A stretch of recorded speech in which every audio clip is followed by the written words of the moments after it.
Good evening. Had to take a sip of tea because the tea is especially hot tonight. This particular cabinet meeting, everyone, this is one of those meetings that reminds me why I started getting on social media and discussing my thoughts. This meeting is going to rub some people the wrong way. Full disclosure, on both sides of the fence. This meeting is going to provoke thought. And I think it is going to help further along some conversations in, our cabinet network and amongst your friends and family. This meeting, like I said, is not for the faint at heart. We're going to peel back some scabs. Personally, here's the thing. Today, just to give you an overview, we're going to be discussing Caitlyn Jenner's run for governor in California, as well as her view on transgender people playing sports of their gender. We're also going to discuss Rudy Giuliani and the train wreck that has become his life, as well as Liz Cheney and the PPP loans that have come home to roost. It's a lot of people already in here. We're going to get started. I want to say hi to everyone. I saw Erica. Hey, Roz. Taniqua, what's going on? I see Tiana. Varay, Tracy, Darlene, as always. Gail. What's going on, Gail? How are you? And Crystal. So, we're going to go ahead and tackle our first line of business. Now, I'm going to get this segment out of the way first because it's a lot of time. Caitlyn Jenner. Now, I have never really spoken, especially being an LGBTQ person. While I do speak on certain things, and I very much live my life authentically and very openly. I try to in these meetings make it about politics as it pertains to the country and how we're living. And in this case, it does pertain to that. But there's a larger issue here that I want to discuss. So the first thing is Caitlyn Jenner is running for governor in a recall election in California. Now, just to give you hindsight, California has these idiot recall elections where the current governor will be in office, and long story short, they open it up where anybody and their mama can pretty much run for governor. It's like one of the stupidest things I've ever heard of in my life. But long story short, that's how she's running, how she got to this place. Now, Caitlyn Jenner, went on Fox News, of course, because that's where everyone goes. If you're not familiar with Caitlyn Jenner, and you've been under a rock, Caitlyn Jenner, formerly known as Bruce Jenner. I hate to say that name, but in this case, it does apply. For those of you who don't know, it is very rude and disrespectful to say a trans person's name prior to their transition. It's called dead naming, and it's very disrespectful, and you will get cursed the fuck out for it. Anyway, but in this case, it applies, and you're going to see why. Okay. Now, Caitlyn went on Fox News, okay? We're going to tackle the political piece first, and then we're going to get into the sports piece. Caitlyn went on Fox News talking about running for governor. In case you didn't know, this recall election process they have is also how California ended up having Arnold Schwarzenegger as their governor. So, bitch, this is how the Terminator got in office. So, she did about an hour-long interview with Sean Hannity, okay? Jenner, I'm going to read this article. This is from USA Today. Jenner, a Republican trans woman known for winning the Olympic decathlon championship and being a fixture in the Kardashian reality TV empire, is an early candidate in an expected California gubernatorial recall election. A free-for-all in which voters will decide whether to oust Democratic Governor Gavin Newsom, and if they do, pick a new state leader from a field open to pretty much all comers. Okay? Movie star Arnold Schwarzenegger triumphed in the 2003 recall election, in which 135 candidates, 135 candidates qualified to run, including porn star Mary Carey and former child star Gary Coleman. This is what happens in California, bitch. And you know what? This is how we ended up with Trump. Because, bitch, in California, how the fuck Gary Coleman? Anyway.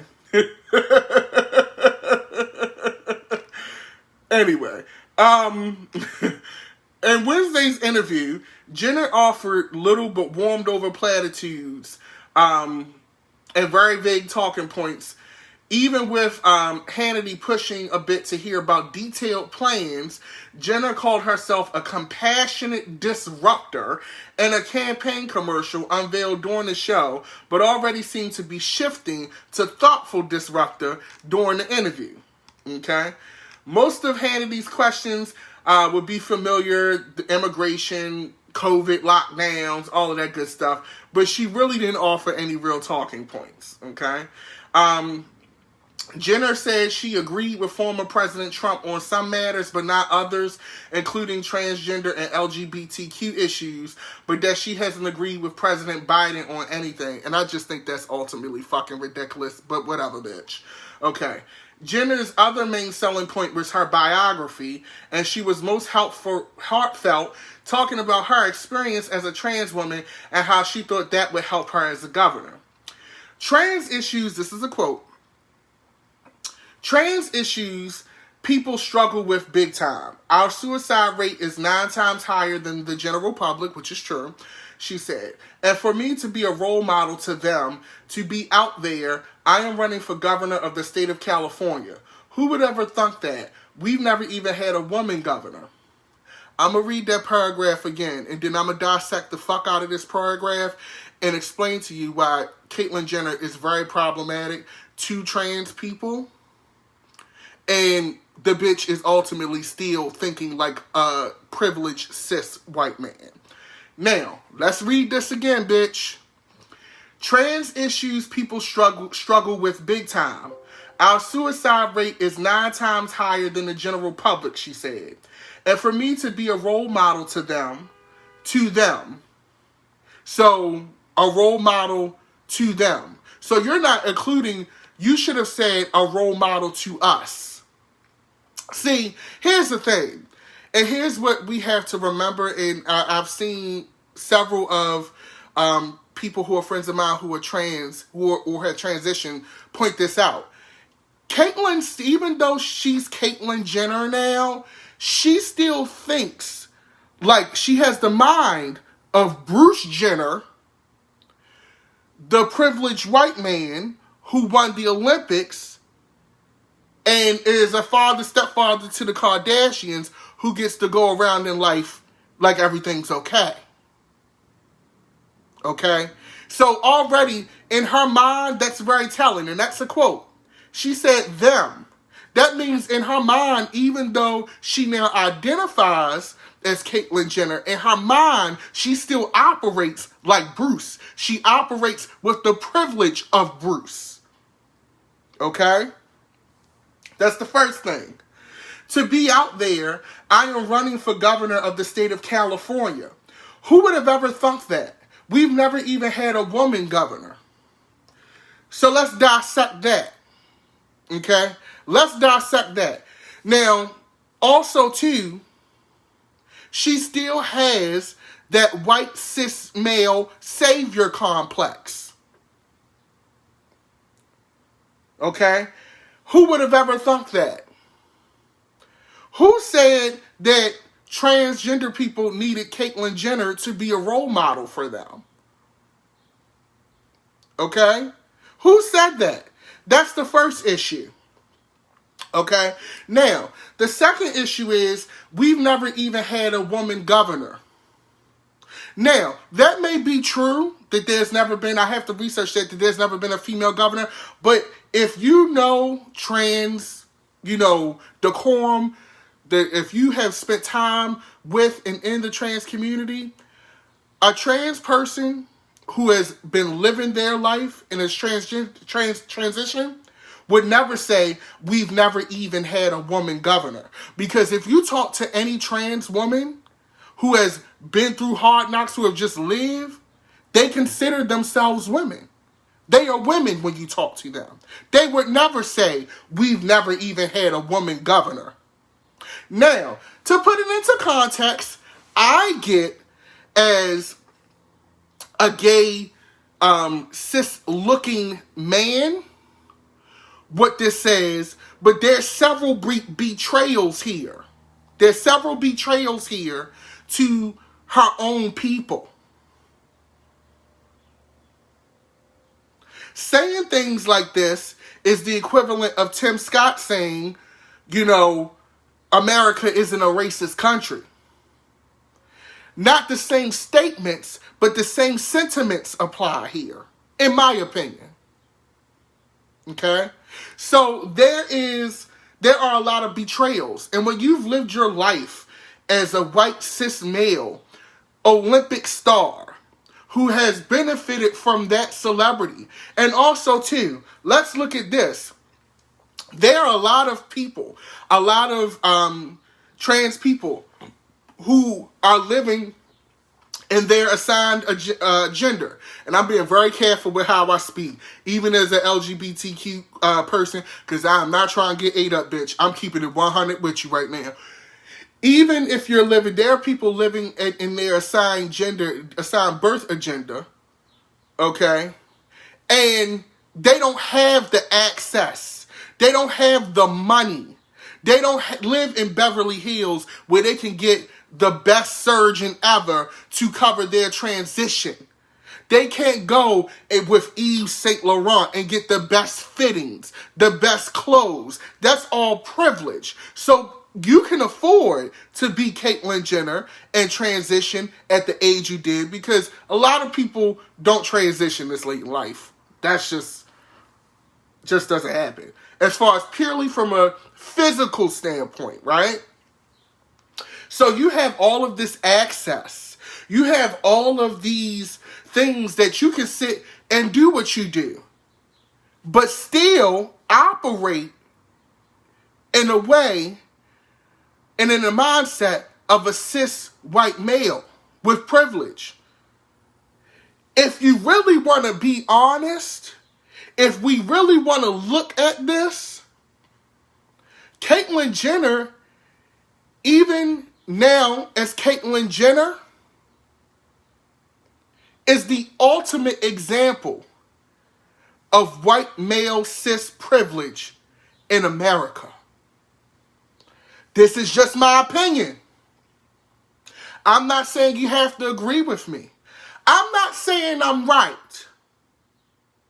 I'm just saying what I feel and what I'm observing. Okay? And I say that because when you read statements like this, the savior complex, okay? The privilege and access. And it was so interesting to me because when Caitlyn transgendered and did her magazine cover rounds and things like that, there were so many people like, oh, Caitlyn's so brave. And I'm not disregarding anybody's walk, but there's a person 2 blocks over who don't have the access that Caitlyn have. You're not calling them brave. You're calling them trash. That sex worker who is trans, who can't just walk into a gig without being discriminated against or a job and put in the application if they're not super, super stealth. When I say stealth, meaning that when you look at them, you can't find a flaw or see any remnants of the assigned birth gender. And they work in sex work, you call them trash. You call them trash when your husbands go right up there on St. Paul and 25th. I'm in Baltimore right now. Right on St. Paul and 25th. And their station wagons, soccer mom vans, Toyota Highlanders, Mercedes-Benz trucks. And they come right on down St. Paul. They talk to a trans woman. They go pick them up, circle around so that the cops don't see them pick them up. They do another circle. Then the sex worker hops in a car. They go in the parking lot behind the frat house. Do what they do. Drop said sex worker off and then move on. Okay? You will call them trash. But the world will call them trash. But the world will call Caitlyn Jenner, especially being a white person, brave, Time Person of the Year, cover of Vanity Fair.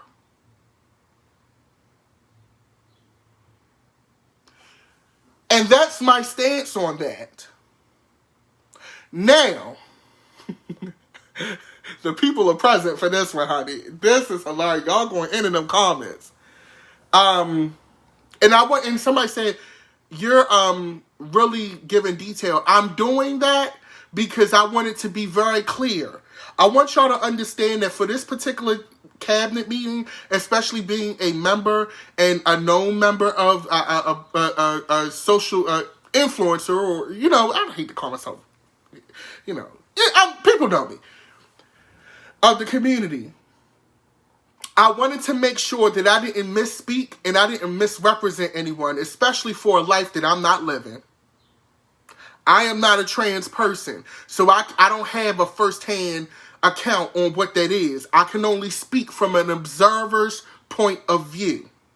So I wanted to be very, very clear on that. Now, the second part to this piece, Caitlyn Jenner says transgender girls in women's sports is unfair. All right. Jenner, a 1976 decathlon Olympic gold medalist who came out as transgender in 2015 as a transgender woman, in 2015, told a TMZ reporter on Saturday that it's a question of fairness. And I quote, "That's why I oppose biological boys who are trans competing in girls' sports in school. It just isn't fair. And we have to protect girls' sports in our schools," Jenner said Saturday during a brief interview in a Malibu parking lot. Okay. Now, we're going to have to break this down. We're going to have to break this down. All right? Now, here's the thing. And we're going to address this in parts because, once again, I know I'm getting ready to shake somebody's table. I probably done already shook a table with the first one.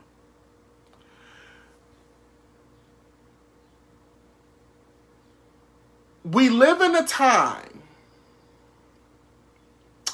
where we tell our girls, be anything you want to be. We live in a time where we're like, why can't a girl play on a men's football team or the boys' football team in high school? Why can't she be on the male basketball team? She's better than half of those guys. Okay? So we have that piece. Okay? We have that piece. Then we have the other piece, especially in MMA and boxing and things like that, in more aggressive contact sports.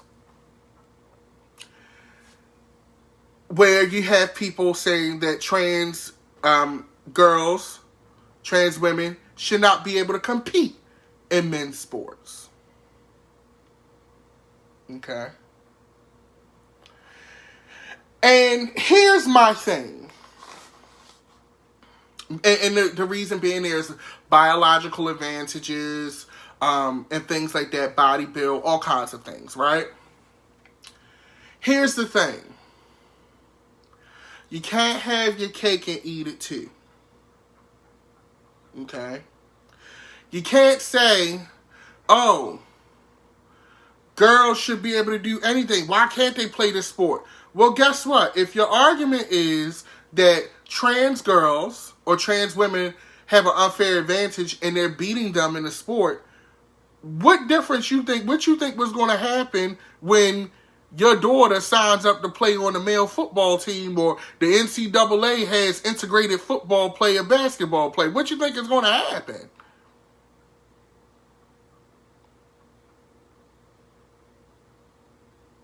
So, that's my question on that.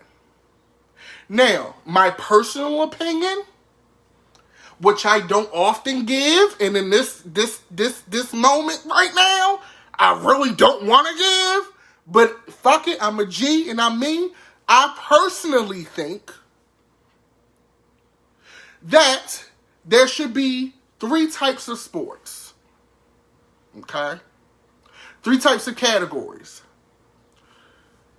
Biological male, biological female, and then mixed, integrated. When I say integrated, that means everyone can play in that particular league. Male, female, trans, whatever you identify as, you play in this league. And it's understood, or in that demographic, it's understood that, hey, everybody's equal. So whether you get mad because you keep losing to a trans woman in the track team, you in the integrated league. Okay? Unisex sports. Intergender sports. I personally don't have a problem with that. Okay? But I also think for those who, and here's the thing. For those of you or those people who believe that it should be separate, I'm not mad at you for that. I actually get your point. Because I'm going to tell you, if I had a daughter and my daughter wouldn't play integrated sports until she was old enough to make that decision. Because whether it's integrated or not, if I have a daughter and my daughter get hit upside the head by a man or anybody that's stronger than her, I'm going to kick somebody's ass. And that's the bottom line. Now, while I understand Caitlyn's point, this is why, and here's where we bring that political piece in. I love you too. Was that Shanita? I love you too. Here's why I don't think that Caitlyn is qualified. Here's the reason.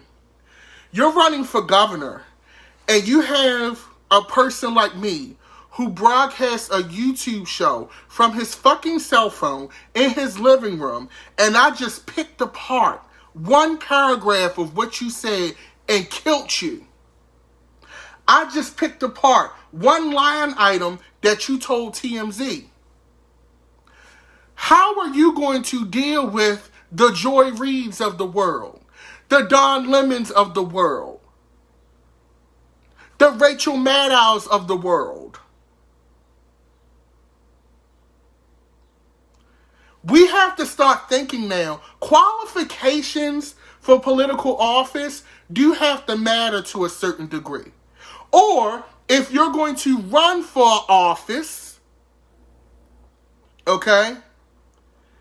If you're going to run for office, at least do some media training. Now, the sad part is, Caitlyn Jenner has been in the public eye her entire life. So media training, okay, should not be an issue for you. Okay? So let's think about that. Me, DDM, Emmanuel, sitting in his living room, getting ready to watch Legendary and a new episode of Handmaid's Tale when I get off of here, just poke holes all up in your statements. But you ready to run for governor and be the leader of an entire state, and a state that has hella electoral college votes.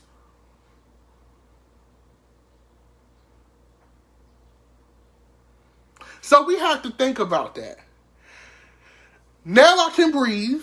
I feel like I've successfully addressed this topic, and we can move on. And I thank you. Now, next topic of the day on the docket. I need to sip some tea because, bitch, my mouth dry as hell because I was internally sweating during that whole fucking segment.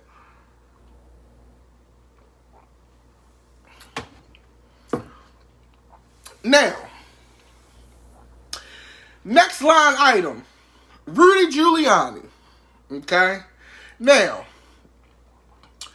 Rudy Giuliani, okay, is going through it. Rudy Giuliani is the case of you do not bring your pom-poms out. Okay? You do not bring your pom-poms out for a fight that ain't yours, bitch. You don't do that.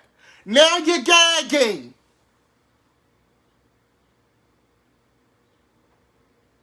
Now you're gagging. All right. You done went out. You done did some behind the scenes dirt crudball ass shit with the Ukraine officials trying to find dirt on Joe Biden and his son. Now the FBI done raided your goddamn office, bitch. And you ain't got no motherfucking money. You still hunting Trump down for legal fees. And check this out, y'all. The legal fees are from him going on this election fraud claim post the election. So this ain't even legal fees that he charged Trump for actual services during the election, bitch. This is when Trump lost, and then you want to pull your pom-poms out. Pull out your palms and go travel state to state like you walking a ball to get to fight this fraud claim. Now you're left gagging. The FBI done raided your offices and your apartment, and you ain't got no money. So I want to read this piece. This comes from Politico. I want to read this piece, right? Rudy Giuliani, the former personal lawyer for ex-President Donald Trump, has reduced the size of his personal entourage, according to 3 people familiar with the matter. Giuliani laid off several staffers and independent contractors in the last few weeks, okay? And a source was told that he was seeking to cut costs, all right? The news of Giuliani's shrinking entourage comes after years of stories suggesting he might be having financial difficulties, or is at least seeking creative ways to make money as he manages his growing legal woes. Okay? Now, listen to these numbers, bitch. This is rich people problems, okay? The Trump confidant, recently raided by the FBI as he faces an intensifying criminal probe, has reportedly faced a cash crunch before, with multiple divorces, bitch, said to be taking a toll on his balance sheet. In October 2019, the Washington Post reported that Giuliani was giving his ex-wife Judith $42,000 a month in alimony. That's what some people make in a whole year.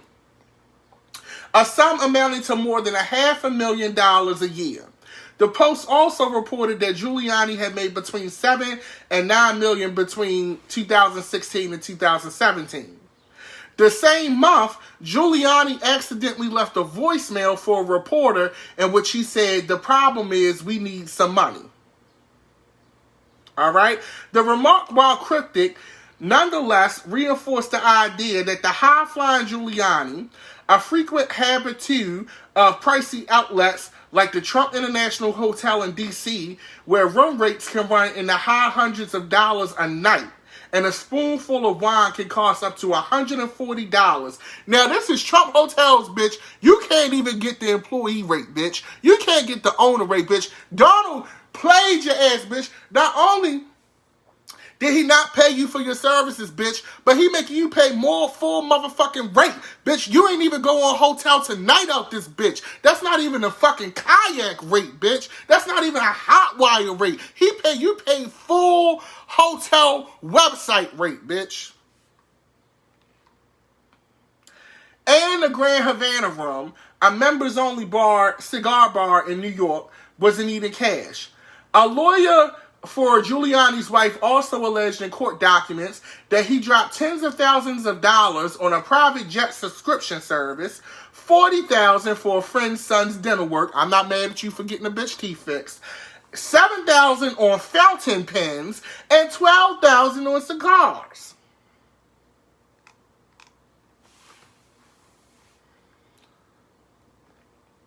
This is what I call rich people problems. And I don't feel bad. I don't feel bad for him. I just don't. I don't. I don't feel bad. You know, the chickens come home to roost. Now, the thing is, they trying to get, so here's the thing. When Trump went on his whole, election fraud, they stole the election from me campaign, it was also a fundraiser, bitch. So Trump got a nice little nest egg. Now, some of it went to political organizations, but he got a nice little nest egg with hella money because these idiots that voted for him and believed in this election fraud gave him all this fucking money. Giuliani is trying to get Trump and his team to give money to, hook him up with some of the funds so he can get his shit together. But Trump and his people like, nah, fuck that bitch. You in hot water now. You got the FBI running up in your shit and shit. Donald wash his hands once you get close to the fire, bitch. Okay? So, he like, fuck that. I ain't got it, sis. It's given I ain't got it. Kids, let this be a lesson, because I know some of y'all in high school be watching this. Do not be going to bat for a bitch that would never go to bat for you. If they ain't a close friend, I'm talking about y'all got secrets on each other, like real secrets that can send both of y'all to jail. Don't be pulling out your motherfucking pom-poms, bitch. And that's that moral of the goddamn story. Okay? Now, in other news, and I want to get to Liz Cheney. I might close with her. But I want to address these PPP loans, bitch, because the people done got out of hand. The people done got out of hand with these Paycheck Protection Program loans. They got out of hand. Now, y'all remember them PPP loans? People was applying for the loans and shit. Ain't have no motherfucking business. Or even had a goddamn fucking cart stand in the mall. But applying for PPP loans like they got 25 employees, a freestanding building, and some more shit. Well, the government may slack on a lot of things, but they're not going to slack on you owing no money, bitch. Whether it's taxes, whether it's a loan, bitch, if you owe the government money, you take government money, bitch, they gonna find that shit. So let me read this to you. There's a little piece. Some figures here. More than a year after the pandemic brought much of the economy to a standstill, mounting fraud cases underscore how the Small Business Administration's oversight of its massive taxpayer-backed lending programs proved to be inadequate as they became magnets for fraudsters. The Justice Department has brought criminal charges against at least 209 individuals in 119 cases related to Paycheck Protection Program fraud since banks and other lenders began processing the applications. Okay? Now, according to this, we had some people even in the Small Business Association, where they were processing the loans, taking bribes, bitch. They was taking bribes. It was giving bribe teas, bitch, to process the loans. Okay? Now, a lot of motherfuckers, you know, y'all was going out of town, buying these garments and shit. And here's the thing. We love to be like, you know, talk about black people. No, we're going to talk about white people too, because they was doing big scams. But see, they was doing big scams. No shade. Not to make a scam race-related, bitch. But, you know, I'm just saying I've seen what was on the internet. Now, listen to this shit, bitch. Now, this is in Vermont, bitch. You're not going to believe this shit. And this is courtesy of Newsweek. A former pizzeria owner was arrested on Tuesday for committing fraud after misappropriating $660,000 worth of Paycheck Protection Program loan funds. Okay? Dana L. McIntyre, 57, now a resident of Grafton, Vermont, previously owned Rasta Pasta Pizzeria in Beverly, Massachusetts. In April 2020, according to the alleged complaint, McIntyre applied for a PPP loan of over $660,000.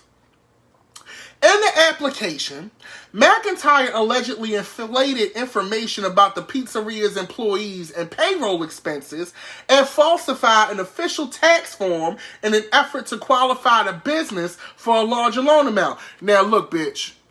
You got balls if you fucking filling out fake tax forms, bitch. It's certain shit that you do not fuck with, and I'm not filling out no fake, you know, W-9, whatever form, I-9, 54, WC3, CO500. I'm not filling out no fake motherfucking tax forms. And once again, Erica, $660,000. Okay? In the application, McIntyre allegedly did all of that stuff. According to the statement, McIntyre allegedly reported that the pizzeria employed nearly 50 individuals. However, records indicate that the business paid fewer than 10 employees at any time before or after McIntyre submitted the loan application. Okay? As per further allegations, and you're not going to believe that this next paragraph, bitch, is going to take you out. As per further allegations, he sold the pizzeria after receiving the loan, so bitch, he hid it. He was giving like, bitch, I'm out of here. I got my check. My chickens have come home to roost. Bitch, bye. He sold the pizzeria after receiving the loan, according to the statement, and used almost all of the money to buy a farm in Vermont and fill it with several alpacas. Bitch! Bitch! He bought a farm with alpacas, bitch. Alpacas is the furriest animal. Like, bitch, like, it's so, like, really.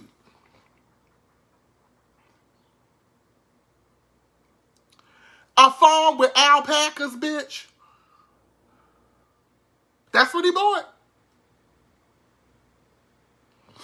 Other personal expenses included at least 2 cars and weekly airtime for a cryptocurrency-themed radio show. So this man was just a nut. He was like, bitch. Alpacas, bitch. Okay, like really a cryptocurrency podcast, bitch. Like get out of here. But they getting the girls for these loans. They're not paying. Like, bitch. Bad boy, what you gonna do? I'm at the inside on Wiki. What in the song see Yankee? Bad boy, bitch, they coming to get you, bitch. Now, last but not least, before we close out, Liz Cheney. Now, Liz Cheney is on the verge of losing her House leadership position because Liz Cheney keeps riding the whole Trump is bad, the insurrection. She's using a great moral compass, right? So the Republicans is like, bitch, why the fuck you keep talking about the insurrection, bitch? It only happened earlier this year, bitch. You need to stop talking about that. You a House leader. We trying to get votes for 2022, bitch. And you keep talking about how the former president encouraged a mob of people to come and storm a federal building and almost kill federal officials on live TV, bitch. That happened in January. It's May. Why the fuck you still talking about that? Okay? So, they mad about that. So they like, bitch, cut her mic, bitch. She about to be out of here. Okay? Now, the thing is, according to certain sources, okay? According to certain sources, the problem is they don't disagree with what Liz is saying. They're like, bitch, we're trying to get support, bitch. This is like your home team, like, keep talking about, oh, we cheated on the last game. We cheated on the... They like, the Republicans is like, bitch, we get it. The shit was fucked up. We ain't gonna say it publicly, but bitch, we understand. Now shut the fuck up and get some votes so we can get this shit done for 2022 and get it popping. Liz ain't trying to hear that shit. So the Republicans is like, all right, bitch, you don't want to play the game. You don't want to play ball, sis. Yeah, this is getting ready to get the fuck up out of here. Okay? Yeah, this is getting ready. It's getting ready to be duck, duck, goose, bitch. And now word on the street is that they are some of the Trump PACs are working on getting a candidate to go against her in her seat in Wyoming, bitch. So they not only is they gonna take our leadership, but they're like, all right, bitch, you want to play games with us, sis? We gonna have somebody run against your ass, but that shit could backfire because if there's too many candidates in the field, because she got the name recognition and people gonna rock with her, that could split the votes, and then the shit all backfire. So that's really the tea on Liz Cheney. That's our show for tonight, folks. I think this was a good one. I enjoyed this meeting. Personally. If you want to contribute to the channel, donate. You can always do that on Cash App or Venmo at Dapper Dan Midas. Also, too, if you have reached me, contacted me on Instagram. Some genius decided to hack my Instagram, so I have friends in high places who are currently working on getting my Instagram back in the Instagram office, so it should be back up in the next few days. But right now, bitch, it's been temporarily locked, so I can't see your messages if you are sending them. But it should be back up soon. Don't forget to subscribe on YouTube, Secretary of Shade, youtube.com/Secretary of Shade. Thanks once again for all of the support with Dark City Beneath the Beat. Remember to stream that. If you haven't already, it's available on Netflix. And shout out to all of my Baltimore people, all of my cabinet members everywhere. You are appreciated and loved.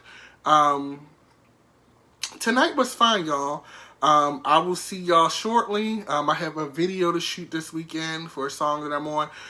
So that should be fun. And happy Mother's Day to all of the mothers coming up this weekend as well. Sending you peace and love. And I hope your badass kids give you a break on Sunday. With that being said, y'all have a great rest of y'all evening. Peace and love and light, all that good stuff. Chappelle.